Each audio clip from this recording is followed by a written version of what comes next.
Welcome. Today we have the wonderful Alex Faiers as our guest of choice.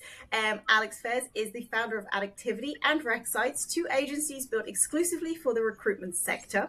With 26 years in recruitment marketing, he's worked with over 500 agencies across the UK and beyond, helping them build websites that generate leads and run digital marketing that scales. In 2023, he acquired Recsites to serve startup and scale-up recruiters, adding a SaaS meets agency model to his portfolio. He also coaches and mentors digital marketing agency owners on building businesses that work without them being in the room for every decision. The dream, basically. Absolutely. He lives in Southwest France, which I'm very, very jealous about, with his lovely wife and 4 amazing children. And he also geeks out on typography and still can't beat his son at chess. True facts. We have a chess master in the making, so. My son is, he's unbelievable since an early age, and I've not beaten him once. Not once. No, it's not my thing, to be fair, but he is impressive. Oh, that's fantastic. Bless him. There we go. Maybe a career in chess winning. That's maybe. Wonderful. Well, Alex, thank you very much for joining us today. How are you? Yeah, I'm really good. Thanks for having me. Good to be here. Not at all. I'm very excited to chat to you today, and excited to delve into both of your agencies, but also to hear about this very intriguing new podcast that you are launching as well. So yes. Yeah, cool. No, I'm excited as well. I was thinking just before we came on, when we met, we go back a while, you and I, back when people used to meet in person. I was thinking it must have been 2019, maybe 2018, around that kind of zone in Denver, right? Yes, in good old Denver. Yeah, meeting you in person. So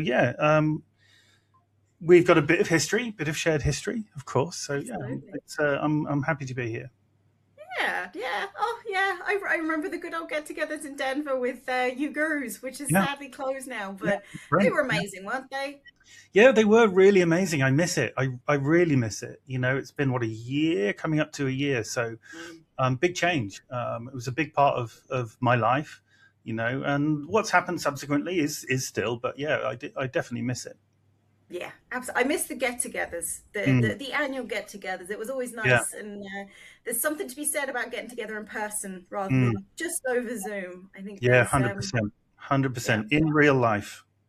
Absolutely, the best conversations always happen over dinner and lunch. Sometimes breakfast if people are awake. Yeah, true. Right. Well, today is all about you. How did you get into the entrepreneurship life?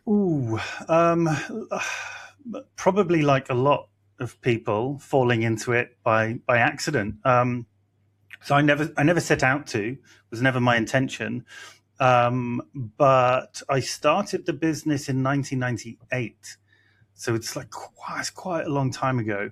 But I was just finishing I did a degree. I studied as a designer, like graphic designer, and it was traditional sort of print design back then. And I didn't really know what I wanted to do other than being a designer of some kind.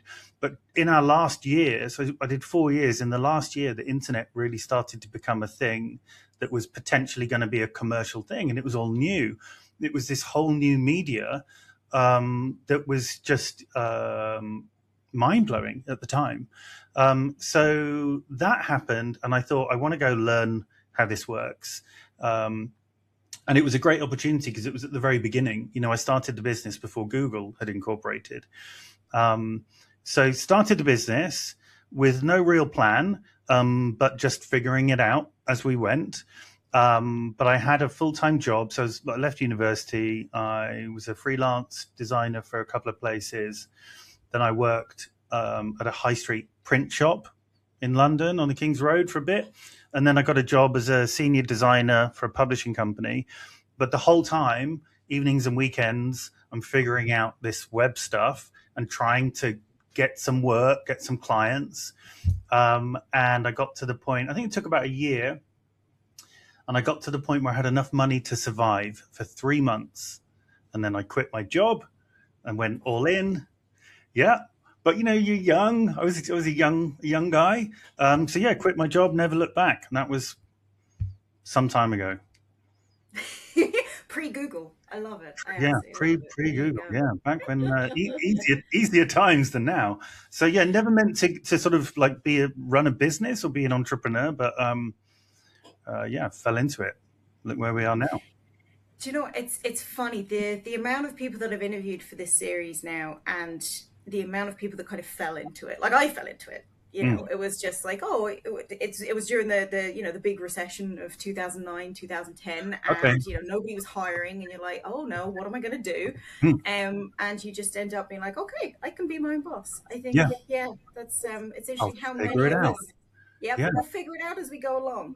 This I is it, don't isn't it? think many people think, oh, I can't wait to run a business and do invoicing. I don't Yeah. think that's not part of the attraction. Oh, I can't wait to hire and fire people. Mhm. But yeah, it's part of the gig that you sign up for. Um, so yeah, I think like most agencies in our space, digital agencies, a lot of us that are coming from one skill or another, be it copy, development, design, whatever, and think, yeah, I could probably do this myself. How hard can it be? Yeah. You know? How hard could it possibly be getting your own clients, managing them, Yeah, delivering the work, easy. eventually Sounds hiring easy. someone? You know what? The Perhaps. funny thing was, back when I started, it was easy, or it was certainly a lot easier. Like I was thinking just earlier this morning, it was all inbound inquiries back then. Yes. There was no Yeah. effort. Like, because we were so early, we pretty much ranked number one for everything in the UK. So people came to us, and big people. We had big clients pretty quick. Like, this is easy. Uh, it became harder. Went downhill The from good there. old days, Yeah, Alex, the yeah, good old days. I remember that. Absolutely. It's like, okay, well, people are coming to me because they need yeah. help. I I must be amazing. exactly. Exactly. I must be the best in the industry to get all of these clients. And then as things got a little bit more saturated, you're like, okay, now I have to, Oh, I have to do lead generation now, yeah, and set up funnels, and yeah. get on stage and speak about Yeah, this stuff I want to it do. just gets progressively harder. Mm, 26 years, I think I've been doing this. It gets harder and harder and harder, and I think the curve is going up like this now. I don't think it's been as hard, as competitive, and having to be a master of so many trades. It's yes, it's tough, you yeah, know, yeah. and That's a having to really put good yourself point. out there as well. Like I didn't sign up for that. Yeah. I think you're the same as a lot of us, where kind of we get started because we like writing websites, or we like designing logos, Yeah, or we love developing and building stuff that kind of yeah, create something from nothing. You're not really expecting to have to go into a pitch meeting, or create like a slideshow of previous clients, or go yeah, and yeah. meet and greet people over Yeah, or coffee. get in front of a camera and shoot videos and Yeah. all of that stuff. Yeah, that's new. But I think it's great because you take a lot of it in your stride. Like with the new podcast, like, kind of you're not just doing like Zoom like I do, Mm. but you are 100% like you're meeting people, and you've got a fabulous Yeah, studio set up and stuff. yeah, And that's right. Yeah, so it's I mean it's uncomfortable, this stuff. I think most people probably find it uncomfortable, but I've been harping on about this for years to our customers, to our clients. The importance of building authority and having a content engine and all the rest of it. And I'm very good at pushing our clients to do it, but not really leading by example. And I honestly think this year, so we're February 2026, it's more important than ever for all business leaders, but we specialize in working with recruiters. In their space, it's more important than ever to be building that. I hate the phrase, but the personal brand stuff. But you got to do it. So I decided I would try this year to do more and to lead by example, and show what's possible. Okay, so we've done a podcast before, an audio one, but this time we have a studio in Farringdon with a couple of engineers on site. It's a good setup. So I'm trying to invite key guests in the industry, but I really want to be telling stories. I don't want to be like pitching or preachy. I want like under the skin stuff. I tried this and it failed spectacularly. That's actually stuff that people are interested in, when they're in the hard graft or in the trenches. So that's what we're trying to do. We just started we recorded the first 2 in January. First episode launching, I think, next week. So yeah, it's fun. It's hard, but it's good. We've got some good guests. Absolutely. I can't wait to watch it. I really can't. And I think that's a key part of it, is the storytelling aspect. Obviously, you know me, I'm a content person. Yeah. That's what I live and breathe. But I think more so than ever, people are looking for that god-awful personal brand touch and the connection. And I tried this, it failed miserably, so you don't have to do it approach. And the honesty as well, because I think especially now when you see so many, experts that are like, I make 6 billion in a day and I've never made a mistake in my entire life. Nobody believes that. People want real people. And I think that, especially in recruitment as well, to see that honesty is quite refreshing. And the fact that you're bringing, good guests on to talk about their own experiences. Yeah, I think it's, people want to resonate. People lean into stories. But yeah, it's building that, that authenticity. It's building slightly a bit of kind of authority in your space. It's giving you content to share, which is, we all have to do, but it's real. And I think, this movement towards trust at the moment is really important, because anyone can say and do anything. I don't know about you, but I have 21-year-old life coaches pitching me via cold email. I'm like, no, come on. So video still just is real and it's authentic. And if people can see your face, hear your voice, they're going to, be people that don't like you, and that's fine. That's always going to happen, but there will be people that do perhaps like you or like what you're saying and your message, and it helps start to build that know, like, and trust. So it's all part of a bigger picture. For us as an agency, putting ourselves out there in our industry, showing our clients what they can do. But ultimately, I really want it to be that last piece, showing our clients what they can do. I know it's uncomfortable, but it's worth it. And here's how, and here's a playbook, and here's a framework, and here's some results that all of that kind of stuff. It's so important. So the podcast is a big thing. I also think we'll see more and more people just going live again for the same reason of, like, you can't really fake it. So I think that sort of unedited, going live, showing, educating, inspiring, I think we'll see a lot more of that this year as well. So maybe we'll start doing some of that as well. I don't know. Yes. Anxiety. Yeah. No, that's fantastic. And I think for a lot of people, they're very put off by, either going live or recording themselves. Because, being the face of a company is difficult, when you're putting yourself out there. Yeah. It can be quite daunting, especially when you get, the people that aren't your people commenting on your stuff. Yeah. It's I mean, it's not my favorite thing. I remember I kind of started this a while back. We're probably going back 8-9 years. I was going back because I live down in southwest France, as you know. So I'm going back to London at the time quite regularly, and I'd go to this brilliant business. It's still running up in Hemel Hempstead, and I'd drop in there for an hour and shoot video, talking head videos, and we'd get sort of 3 or 4 done in an hour. They'd edit it, do all of the post-production and all of the rest of it. But it was incredibly awkward. You've got lights everywhere. You've got a camera hanging up here. A microphone hanging here, everything in your face. And you've just got to stare down the barrel of a camera and try and be intelligent. It's really, really hard. And of course, if you think about what it's like that first time you heard your voice when you're a kid, if you're recording it on a like tape, on a cassette, how horrendous it is. You see yourself on film, on video, it's 1,000 times worse. The best advice that I had from those guys back then was brutal but true. You've just got to get over yourself. Like, get over yourself, just get it done. And, really the harsh truth is no one cares. They don't really care. Just do it. Go for it. Yeah, I love that advice, and I think kind of because we're both mentors as well, and we both know that video is huge and is a great way of instantly connecting with your audience and persuading them to hire you, and the amount of company owners that go, oh no, I can't do that. Oh no, I can't record. Oh, what am I going to say? Kind of, I feel so awkward.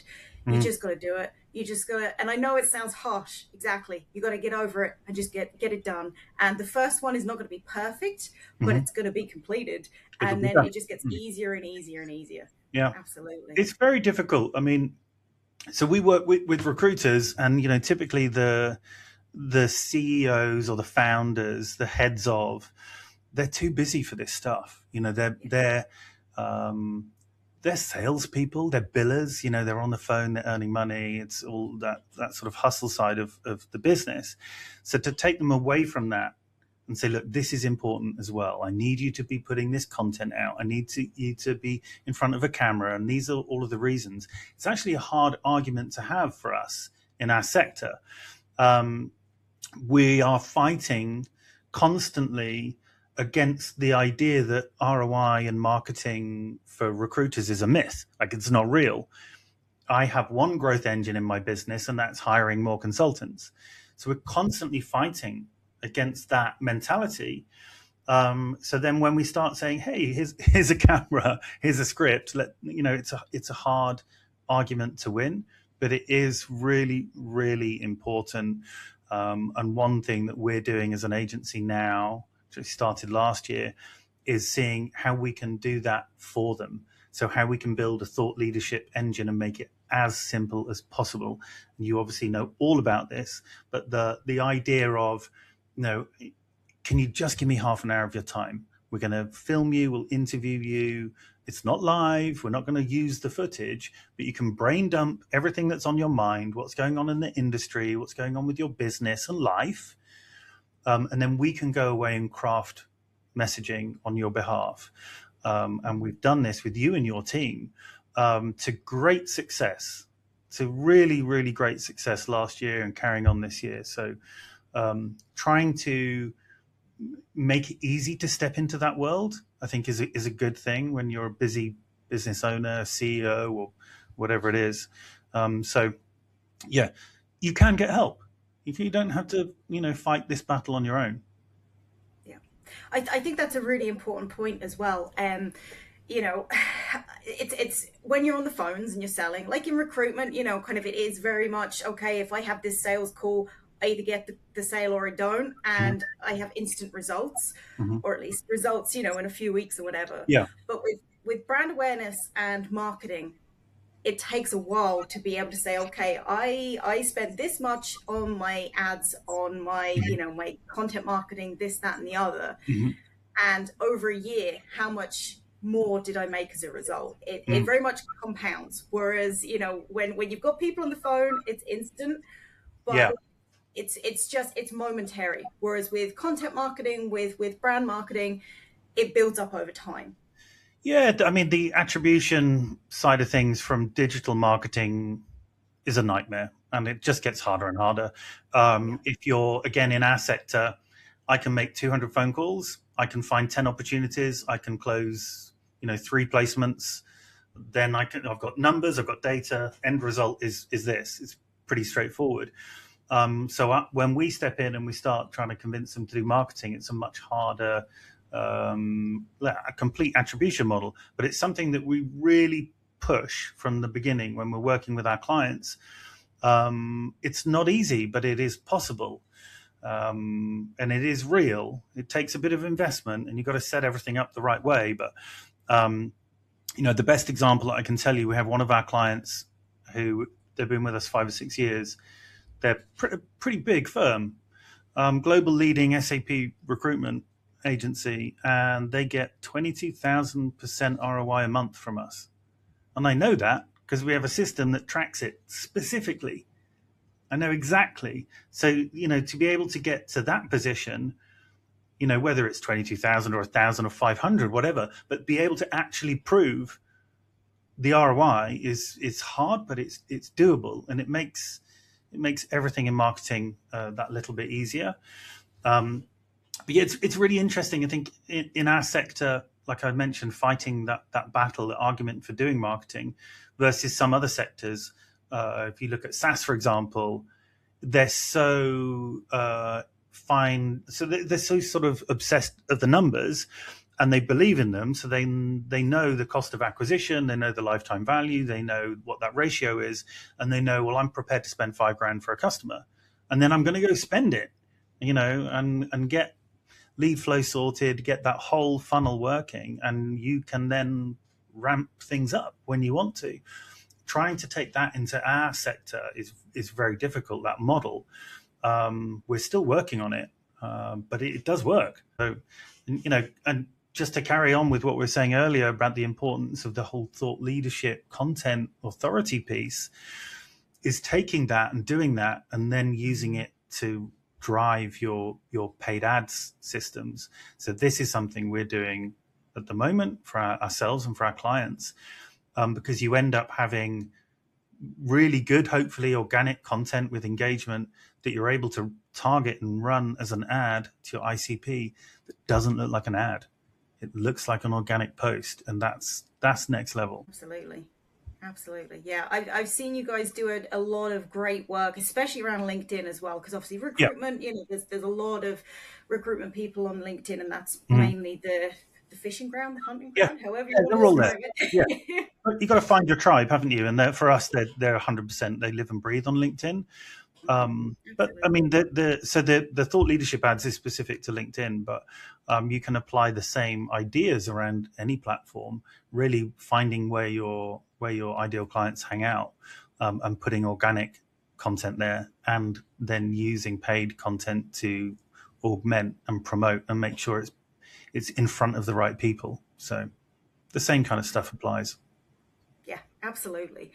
And just to kind of come back to that thought leadership and industry authority and stuff, you are doing amazing in that. So you have Addictivity, you have Recsites, you now have the podcast up and running.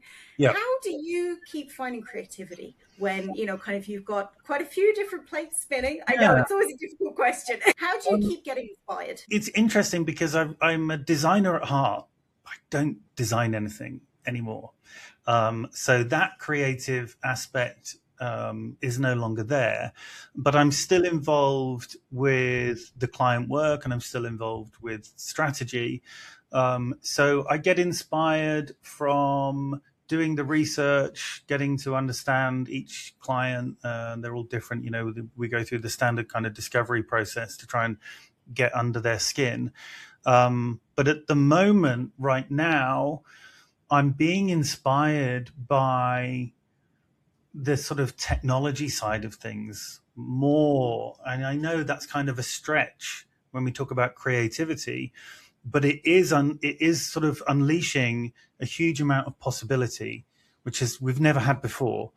So I've always liked to try and figure stuff out. I find that really interesting. If there's a problem or that there's something that I don't know how it works, I love figuring that out.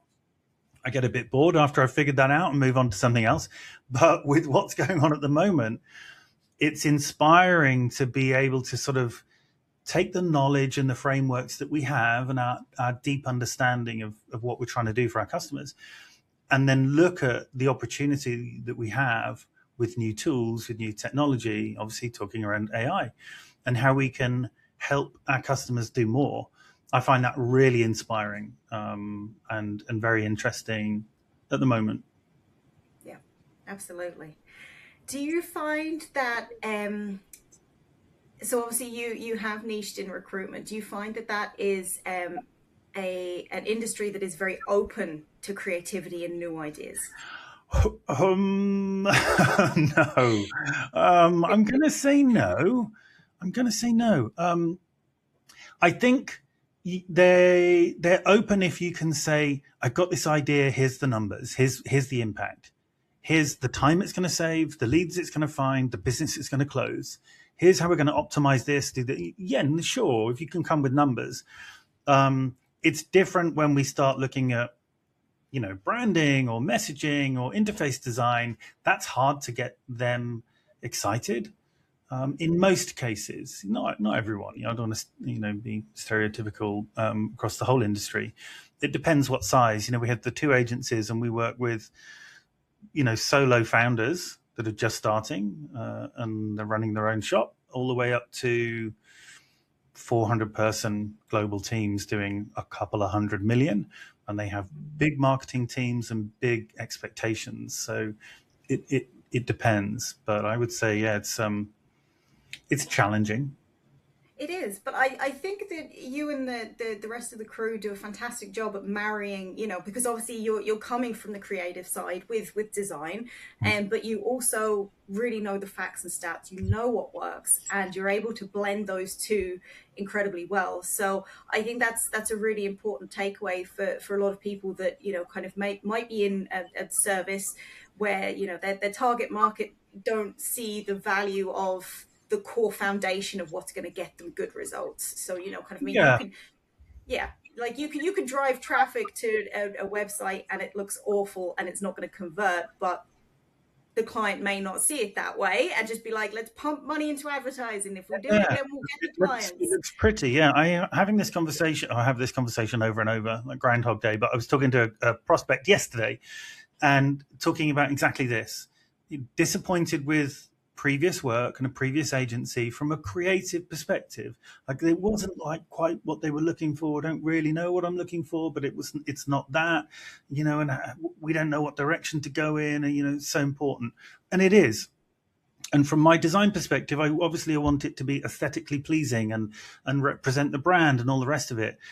But I made the point to him that, this is all important, but we're leading with strategy. We're looking at what your goals are. We're looking at where you're trying to take the business, but we're looking at who your audience is. And in recruiters, they have 2 main audiences, candidates, prospects. But we're looking at your audience, and we care about their perception of your brand and what they want to do. And we care about their problems.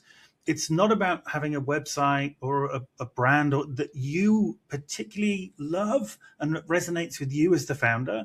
We want that, but that's secondary.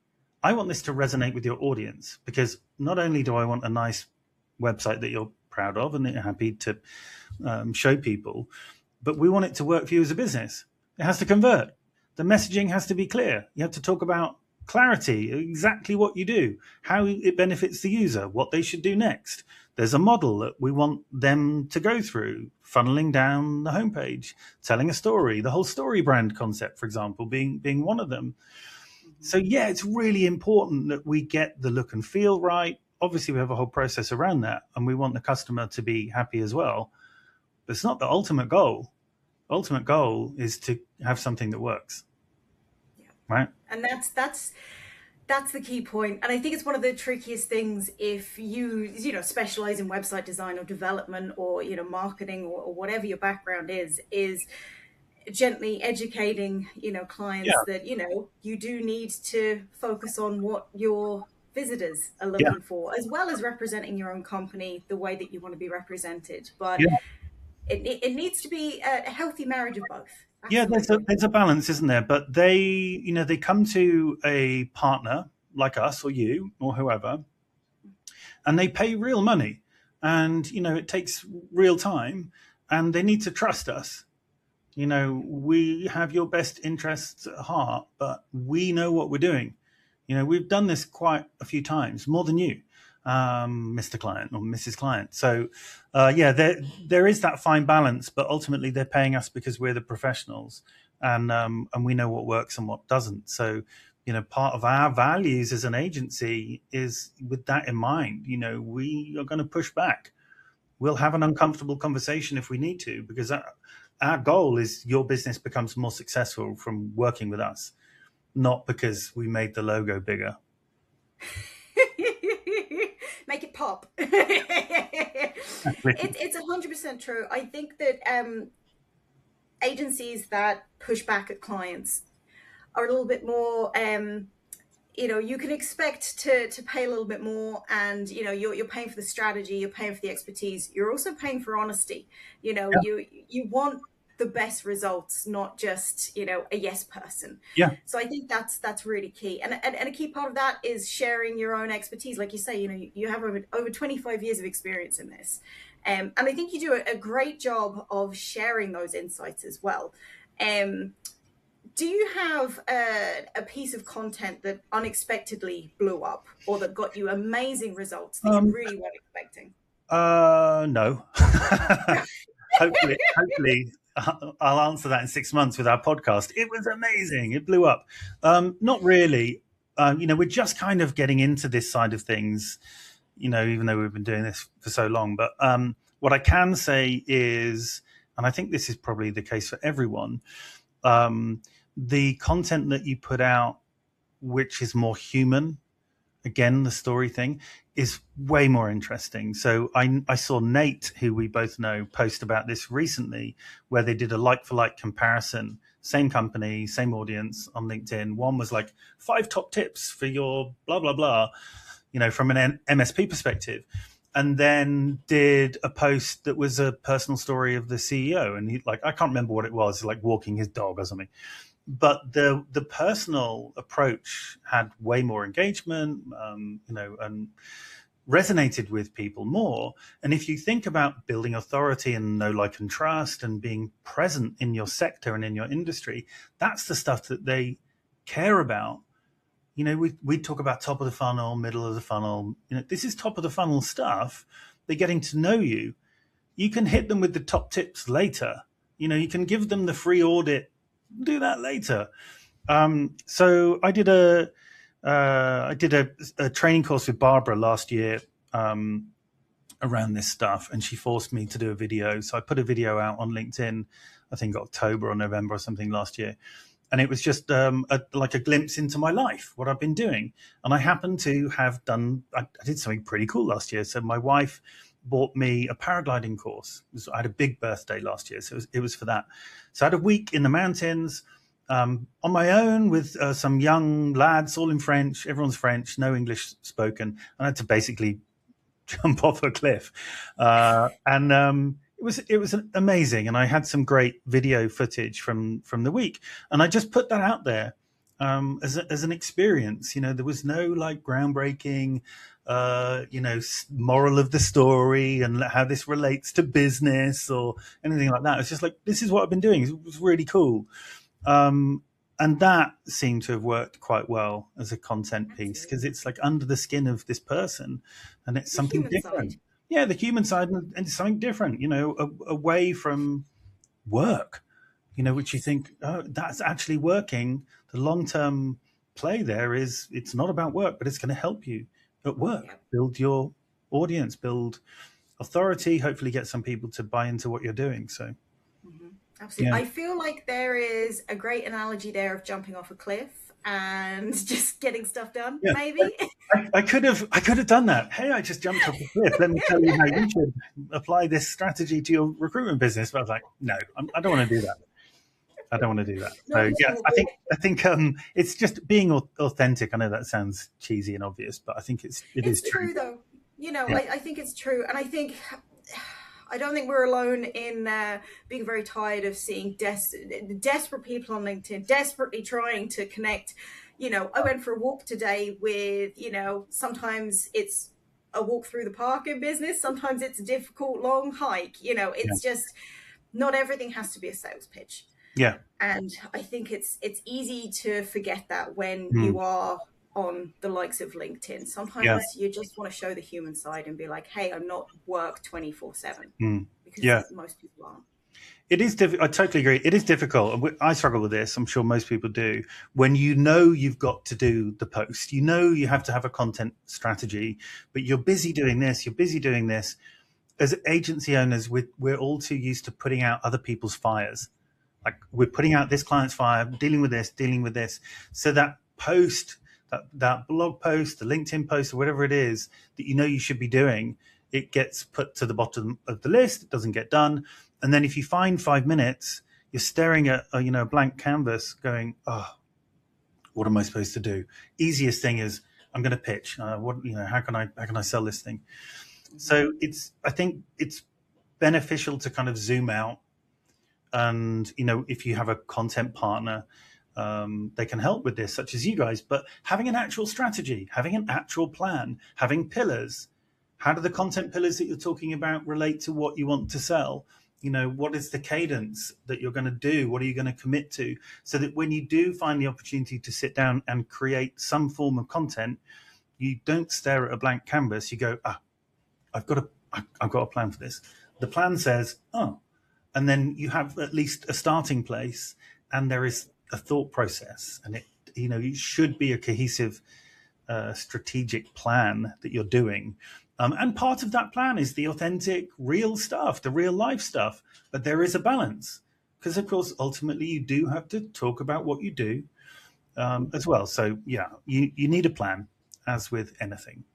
Yeah, and it is a tricky balance to balance out the personal storytelling, the actual personal brand, the individual, their life and what's going on, and maintaining a certain level of professionalism.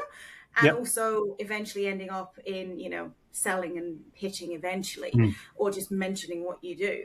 And it is tricky. I've seen a lot of people fall down both rabbit holes of way too personal stuff that has nothing to do with what they do in business, but also just being pure sale every single interaction that you have with them. So it is a tricky balance. But guys, listeners, viewers, if you want to have a look at how to do it right, check out Alex on LinkedIn, because it's a nice feed there of a good blend of both. Thanks. So yes, we're coming to the end of our time together, and I always like to wrap up with a couple of questions for everyone. What is the best advice you've ever received? I would say probably the niching down side, like niche until you feel uncomfortable, which we resisted for far too long. And that was a problem. And, when we'd made that call and followed through, it became very clear. So I think whatever you're doing, keep niching down until it's uncomfortable. That's great advice. It is very uncomfortable. People are very scared about possibly turning away customers and clients and stuff, and that isn't part of niching. I think that's a really common misconception. Is I'm only going to work with these people. No, while you're still niching, you can work with whoever you want, but your main focus and your messaging and your marketing is the one target market, and it makes it a lot easier. And if you could give one piece of advice to anyone looking to start a business or to grow their business, what would it be? To start a business right now in 2026, good luck. But beyond that, I say if you're starting out, I would say get a client, do some work before you have a logo. Like, find a problem, find someone with that problem that you can solve. Try and sell it to them, and then try and deliver it to them and get a result. Do that first, proof of concept. Everything else can fall into place afterwards. You see all too often people worrying about branding, logos, domain names, messaging. Like, go get proof of concept first. Is there a problem? Can you sell it? Are people interested in it? Can you deliver it? Then start there. I think that's great advice. And I think it can be broadened to people that are either trying out new services or new target markets, for sure, if you're looking to grow the business as well. Because like you, I've often worked with company owners, and they're like, but I need a new landing page, and I need a new logo and a new company name and stuff. I would say my first 10 clients, I didn't have a company name. It was just me. And I was just like, hey, I'm a writer, kind of, this is what I do, can I help you with this kind of stuff? There was no beautiful logo. There was no brand, brand assets. It was literally like, can I sell this? Can I deliver it? Is it enjoyable? And I think it's often overlooked that you just need to get the basics done before you worry about fancying it up. Yeah, it has to be a problem that you're looking to solve. And I think especially now, there's lots of people running around with AI, building things and shipping things, and this is going to be amazing. They haven't done any research. They haven't spoken to their customers. They haven't sold it or pre-sold it or any of that. They're just like spending 6 weeks building and hoping for the best. So yeah, I think it's very tough for people that are looking to get started, for sure. I don't envy new copywriters, for sure, with No. AI coming into the industry. No. But I think because the tools make it so easy to set up a business and technically have a product to sell, it's a lot of the skills that many of us learn. Of, okay, I need to do a customer development interview. I need to see, is there actually a market for this? I need to do a bit of research. Is overlooked. It's like, okay, I'm going to build this fantastic app using ChatGPT, using Claude, whatever. Oh wait, there's nobody to buy it. Oh, that's 6 weeks gone. It's very, very true. Well, Alex, it was an absolute pleasure having you with us today. Thanks. If people want to get in touch with you or connect with you, where can they find you? Best place, LinkedIn. Find me on LinkedIn. So Alex Faiers, surname is spelt weirdly. It's Faiers. So look me up, or you can go to addictivity.com or recsites.com. But LinkedIn's probably the best place. Wonderful. And folks, as always, all of those lovely links and everything that we spoke about today is underneath where you are listening to or watching right now. Alex, absolute pleasure having you with us. Thanks. Guys, have a fantastic rest of your day, and we will see you in the next episode.